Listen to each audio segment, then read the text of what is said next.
ఇవాల్టి ముఖ్యాంశాలు. వారణాసిలో నామినేషన్ వేసిన ప్రధాని మోదీ వరుసగా మూడోసారి వారణాసి లోక్సభ స్థానానికి పోటీ చేస్తున్న మోదీ నామినేషన్ కార్యక్రమానికి తరలివచ్చిన ఎన్డీఏ నేతలు. వైసీపీ నేతల కేసు నమోదు. మంత్రి బుగ్గన రాజేంద్రనాథ్ రెడ్డి, ఎమ్మెల్యేలు రఘురామిరెడ్డి, శివకుమార్లపై కేసు నమోదు చేసిన పోలీసులు.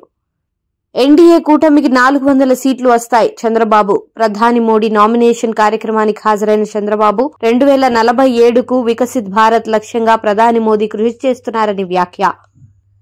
కొచ్చి వెళ్లాల్సిన ఇండిగో విమానంలో సాంకేతిక లోపం. విమానంలో ఉన్న మంత్రి పొంగులేటి, ఎమ్మెల్యే తెల్లం వెంకట్రావు. గంటన్నర పాటు నిలిచిన విమానం. ప్రయాణికుల ఆందోళన.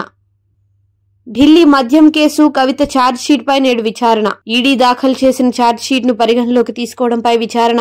ఈడీ ఛార్జ్షీట్ పై ఢిల్లీ రౌజ్ అవెన్యూ కోర్టులో నేడు విచారణ. ఈ నెల 10న కవితపై 200 పేజీల ఛార్జ్షీట్ దాఖలు చేసిన ఈడీ ఛార్జ్షీట్ లో గోవా అప్ అసెంబ్లీ ప్రచారం చూసిన వ్యక్తుల పేర్లు.